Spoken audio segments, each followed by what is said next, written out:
Hello and welcome back to my channel, or welcome if you're brand new here. For today's video, I'm going to be doing some book related content. So, got really into reading in the year of 2023 and I just thought I love watching book content on Book Talk or book content on YouTube, and I just thought why not? So my first book content video is going to be a roundup, review, recap of all the books I read in 2023.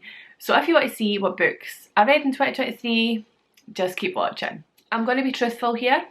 I have already filmed this video and I didn't like it. I just wasn't prepared. In 2023 I didn't have Goodreads and I didn't keep a review of each book I read in 2023. So I have to refilm this video. It is now February.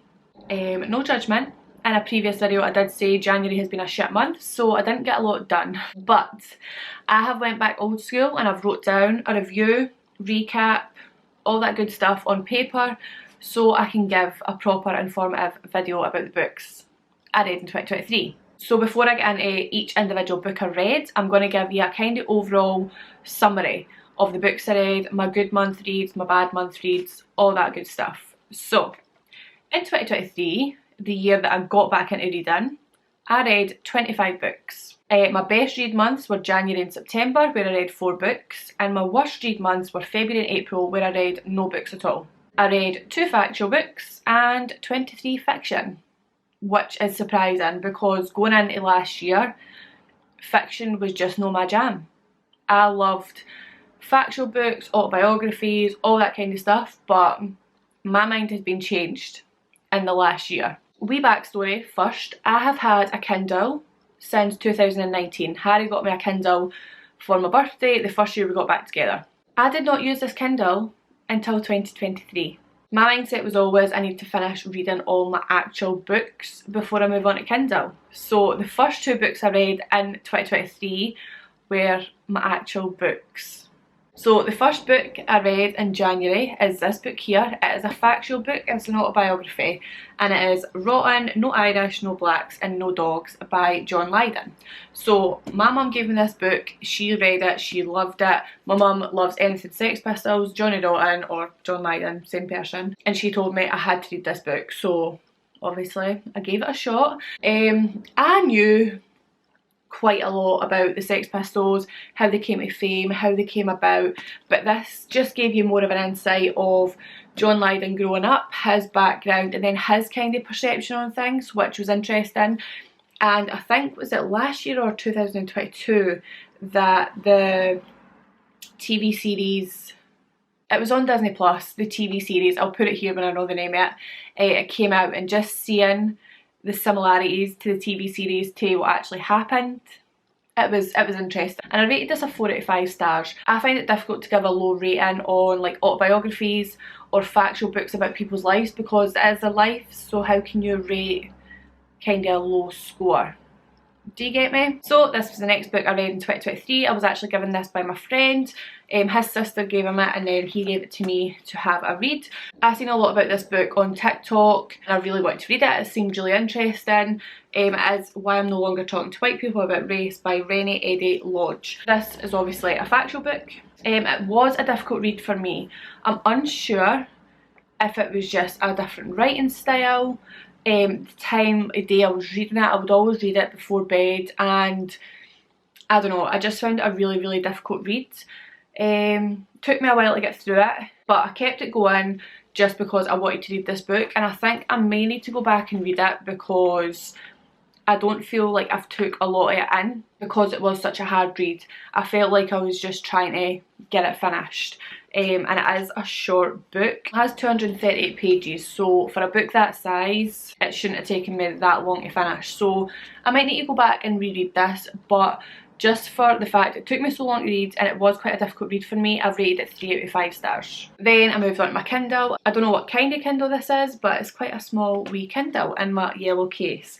I did order a clear case for it, do you know how everybody's putting the stickers on, and I ordered the wrong size, so I need to send that back to Amazon. So the third book I read in January was a Colleen Hoover book. Now, I think this is where my Colleen Hoover, I know this is where my Colleen Hoover kind of, not rabbit hole, but fixation came. I think you know what book it is. It was all over TikTok. So the first Colleen Hoover book I read, and the third book I read in January, was It Ends With Us by Colleen Hoover. Like I said, this just started my love for Colleen Hoover. Her writing style, the way she writes the stories, I absolutely fell in love with. I could not put this book down. I've been kind of similar for a lot of Colleen Hoover's books. I love her writing style through all of them, minus one. We'll get to that. But yeah, I could not put this book down. I would recommend it 100%. I didn't ever think I would be into like fiction and like romance, but honestly, loved this book. So I rated it a 5 out of 5 stars. Sticking with Colleen Hoover, I read the prequel or the sequel to that. I think it was a prequel, or was it a sequel? I read It Starts With Us by Colleen Hoover, and again, absolutely loved the writing style. I loved seeing a different perspective to the love story as such, because I like seeing it like for a different character's point of view. Absolutely loved that. Love how the characters come together. Was a bit sad at some points, if I remember. Like there was some bits I was like, I don't like that. Especially because I had such a good feel about the characters in the first place, to see that switch and then some bad stuff. But absolutely loved how the characters all came together in the end. I loved a wee happy ending, and again I rated this 5 out of 5 stars. So on to February, and like I said earlier, I read 0 books in February, so let's move on to March. So the first book I read in March was A Light in the Window by Marion Cumero. Don't know how to pronounce that name exactly. I've seen this on Amazon actually, and I used to love reading about like World War II, the Holocaust, all that kind of stuff, but it used to be factual books I read, or like fiction with fact behind it, if you get what I mean. But I've seen these, and this is a series of 4 books. Absolutely loved the full series. So I'm just going to talk about the series as a whole. It was such a good story. Like I absolutely loved it. I don't want to give too much away. So it's about a Jewish maid works for a wealthy German family. The father is a high up SS officer. The house that she's working in gets bombed and the German family die. The Jewish girl decides to steal the identity of the German daughter, who they're very similar in age, very similar looks, and then she ends up getting all like the fortune from the German family. There's a house that she's gifted basically because it's in her name. She actually ends up owning a concentration camp, and then she does everything she can to help the Jewish people in the concentration camp while being under the alias of this German daughter. I absolutely loved it. Had me on the edge of my seat so many times. There is some like bad parts in it when you're like, oh shit, she's caught, and she does get caught. She ends up in Auschwitz as well. One of the SS officers tries to kill her. The brother finds out her true identity and like kind of kidnaps her to live in Paris with him. Then they end up falling in love because they're not really brother and sister. You know, there's a lot. So for the first book I rated 4 out of 5 stars. And then we moved on to the second book in the series, which is From the Dark We Rise, again by Marion Cumero, and again rated this 4 out of 5 stars. Okay, April, 0 books. Didn't read at all in April. On to May, I read the third book in this series, and it is The Girl in the Shadows, again by Marion Cumero. Again, I rated that 4 out of 5 stars. Absolutely unreal series. And then I moved on to The Daughter of the Dawn, again by Marion Cumero. Again, 4 out of 5 stars. Okay, then I thought I need a wee change. I have read 4 books of the same kind of thing. So I went on to read How to Kill Your Family by Bella Mackie. So this book was really not what I was expecting at all. I don't know what I was expecting actually, but I loved it from start to finish. I loved the humour in it, I loved how everything came together, I loved the sneakiness of it. I just honestly loved it. I think my jaw dropped a few times because I was like, how does that tie together? And it was just unreal. I do want to read more from this author. There is a book, How to Kill Men. I'm not sure if that's by the same author, but it's in my TBR list. But I'm not sure if it's by the same author, but I do want to read more by Bella Mackie because I liked her writing style. I liked her kind of thought process throughout the book. I really enjoyed the way she wrote the full book. So I rated that 5 out of 5 stars. Okay, we're on to June now. So I'm seeing a lot of Colleen Hoover on this page. So for my 10th book in June, I read Regretting You by Colleen Hoover. It was a 2-for-1 romance novel, so there was the mum, her romance story, and the daughter and her romance story. I felt like there was a bit back and forth in this book. I overall enjoyed the book and the story, but sometimes I was like, oh my god, just get on with it, or oh my god, like make your mind up, or do you know, there was just a lot of back and forth, and sometimes you need that back and forth because it builds suspense, but see when there's just a bit too much, you just kind of want to get it finished. So I felt like there was a bit too much back and forth, and I do find Colleen Hoover does put a bit of back and forth in a lot of her books, and I have said one of the better Colleen Hoover books I read in 2023, and I did rate it 4 out of 5 stars. Okay, on to July, I read Ugly Love by Colleen Hoover. So I have got the characters made me angry at so many points throughout. Again, bit of back and forth when you just want them to make up their mind and make the decision, or they would be back and forth at times and I was like, that was just not necessary. And it just made the characters out to be a bit of a dick. I could scream at some of the characters throughout this book, but overall I enjoyed the ending and I enjoyed how it all came together. Again, could not put this book down, and I have rated this a 5 out of 5. Okay, on to August, I read Never Never by Colleen Hoover. So I did enjoy the overall book. It got a bit repetitive. If you've read this book, you know what I'm talking about. They just kind of always forget what's happened. They forget their memory, they forget how they know each other. It did get a bit repetitive when they were doing the same thing over and over and over, until they figured out, oh, we need to start leaving clues for our past selves, and then so we can remember and try and figure out why this is happening to us. It did get a bit repetitive, but I overall enjoyed the full story.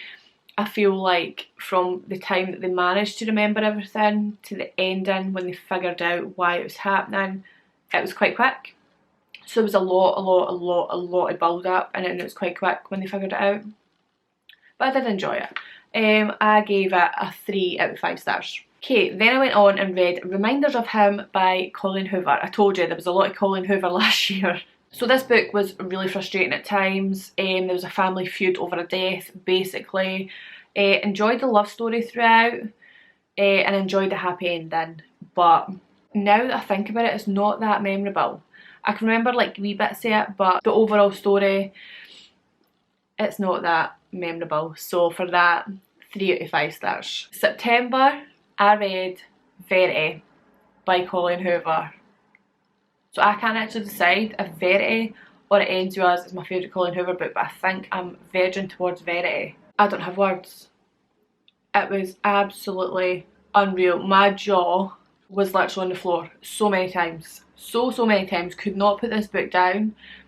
I recommend it 100%. Anybody that's asked, I just recommend them to read that. Even if people are like, oh, what should I read? Verity. Read it. The hype is real for this book. There was so many twists and turns. You just couldn't kind of figure out what was actually happening. And then the ending, like, it had me shook. But yeah, 5 out of 5 stars for Verity. I think I need to go back and read it again just so I could like feel all those things again. Then I went on and read Too Late by Colleen Hoover. Again, I'm still in my Colleen Hoover vibe, you know, whatever. And it was a psychological suspense / dangerous love. That's the genre that it shows you. Lots of themes in this book kind of hit home to me. It was actually scarily similar to life experiences I've like had. So for that, it was just quite raw. I think I got teary at a few points, I'm not gonna lie. But yeah, it was really raw, really real. Yeah, but it was a good book. I did read it quite quickly. I don't know if that was because subconsciously I wanted to get through it because I didn't want to continue reading this kind of style. But I loved the ending. I love how it all came together. I love the characters, the good characters in it. Let me just rephrase that, the good characters. But yeah, overall I gave that a 4 out of 5 stars. It was a good read. It can be a bit of a difficult read depending on what you've got, so just take care of yourself when you're reading books, even by Colleen Hoover. Then I went on to read Heartbones by Colleen Hoover. Overall I did enjoy the book, but it was really teenage love story vibes, and that just wasn't for me. Do you know, it was about 2 different people, 2 different backgrounds. They meet up at a beach basically, they fall in love, and then there's a twist at the end with the rich boy, but overall wasn't really my thing, but still enjoyed it, so 3 out of 5 stars. Next I went on to read Without Merit by Colleen Hoover yet again. It was a romance and dysfunctional kind of genre. Very dysfunctional family with secrets. Some characters annoyed me, but glad when the truth all came out in the end, basically. And I did feel sorry for Merit. I rated this book 4 out of 5. Into October, this was my last Colleen Hoover book. I had to take a break. This book really pissed me off. But I went on to read Confess by Colleen Hoover. It did take me a while to get into. I'm surprised I didn't DNF it, but I kept going. It did start picking up, but I just wanted it to finish, basically. It wasn't keeping me like entertained. It was quite a boring book.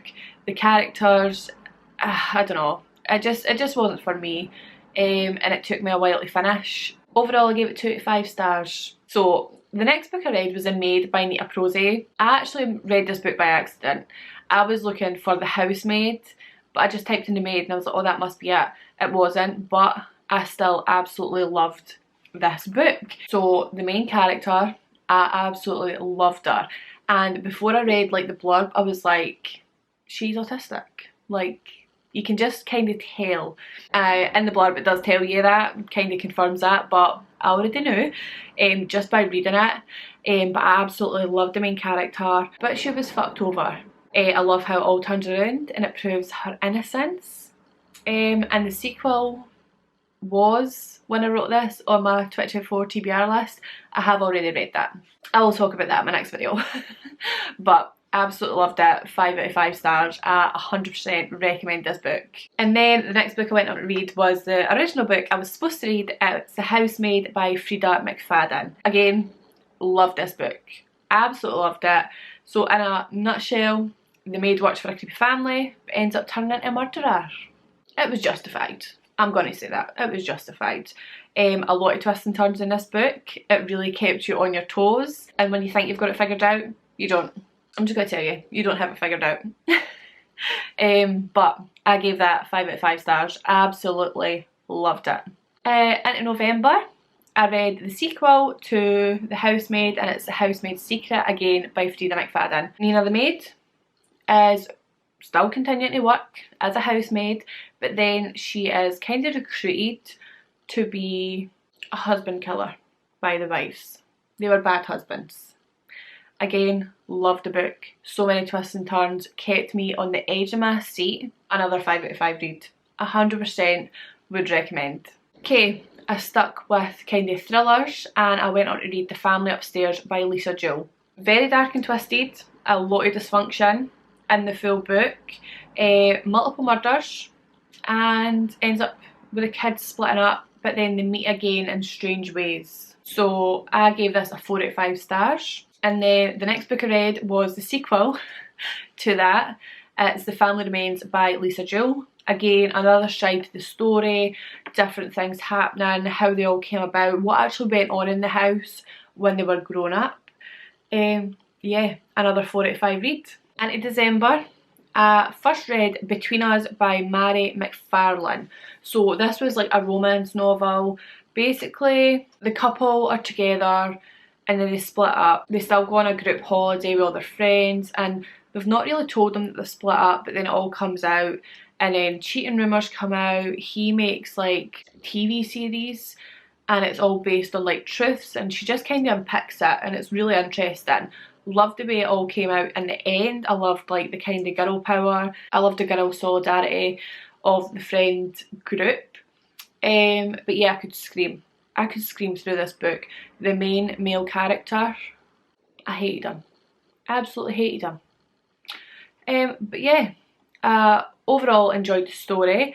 But I gave it a 3 out of 5. I could kind of like determine what was going to happen next. I think maybe that's why it didn't keep me like on the edge of my seat or suspenseful or keep me like wondering what was going to happen next. I kind of knew So I think that's where the 3 out of 5 stars came from. Okay, and then the last book I read, 25 Things We Never Got Over by Lucy Score. Now, these covers are just absolutely stunning. I've seen them everywhere, and this cover was kind of what enticed me in. This book kind of had a bit of everything, and I think the full series actually has a bit of everything in it. So it's like romance, light thriller and crime. But yeah, overall enjoyed the like small town kind of community feel to it. It was almost like a wee country town. Absolutely loved that feel. There was a bit of back and forth in this again. A bit of back and forth with the romance. And at some point I'm like, why are you even chasing him? Like, Knox is an asshole. But he turns out good, I will say that. But it's one of those things like, the girl thinks she can change him. One of those ones, and I'm just like, come on, hey. A lot of frustrating scenes in this book as well. A lot of spicy scenes in the book as well. That's one thing I think I didn't enjoy about this full series, the spicy scenes. Like, how many times do you need to say the same thing? If you read the books, you know what I'm talking about. A wee bit cringe at times as well. But overall, I gave it a 3 out of 5 stars. So that was all the 25 books I read in 2023. If you enjoyed seeing the books I read in 2023, don't forget to like and subscribe. I could really use your support. I will be making more kind of book content videos because it's what I enjoy at the moment. And yeah, I just like seeing what everybody else is reading. I'm quite nosy like that. I like seeing what everybody else is reading, or I like seeing what books I can put on my TBR list. So yeah, hopefully I've gave you some inspo for your TBR list. I'm quite late to the game, so you've probably read all these books anyway. That is all I have for today's video. I hope you enjoyed, and yeah, I will see you in the next video. Bye!